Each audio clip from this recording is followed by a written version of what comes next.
5 août 1945. Sur l'île de Tinian, dans le Pacifique, l'atmosphère est lourde.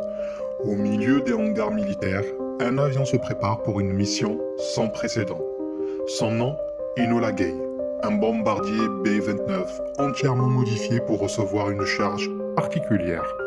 Mais ce n'est pas un simple chargement, c'est Little Boy. 3 mètres de longueur, 71 cm de diamètre, un poids total de 4080 kg, dont 64 kg d'uranium-235.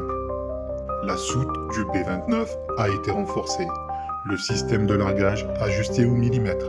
Chaque boulon, chaque vérification est cruciale. La moindre erreur pourrait déclencher la catastrophe avant même le décollage. À l'aube du 6 août, Enola Gay est prêt. Dans sa soute, Little Boy attend, silencieux. Le monde, lui, ne sait pas encore qu'il s'apprête à basculer. Une cible. Hiroshima. Un objectif, changer le cours de la guerre. À l'aube du 6 août 1945, à 2h45, Enola Gay décolle de la base aérienne du Northfield, dans les îles Mariannes.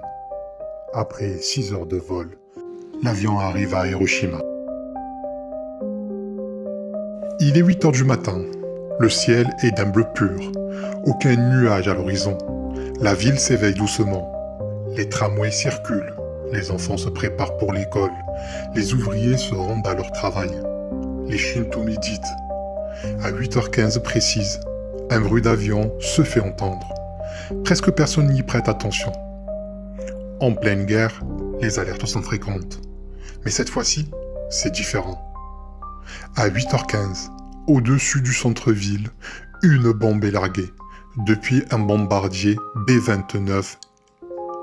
Enola Gay vient de larguer Little Boy.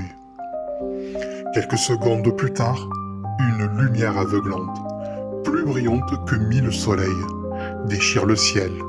Puis vient l'onde de choc, la chaleur, le souffle. Hiroshima s'efface. Des dizaines de milliers de vies sont anéanties instantanément. D'autres agoniseront des jours ou des semaines durant. Le 6 août 1945, l'humanité entre dans l'ère nucléaire.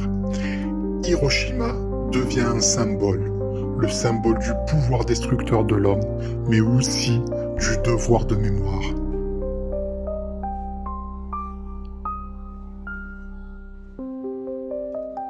Le savoir est une arme.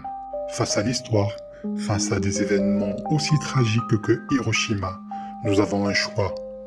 Oublier ou apprendre.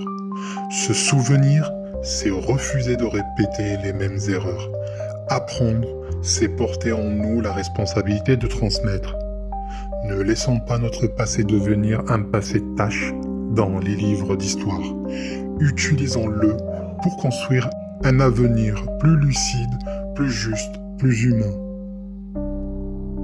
Le savoir est une arme. Servons-nous-en.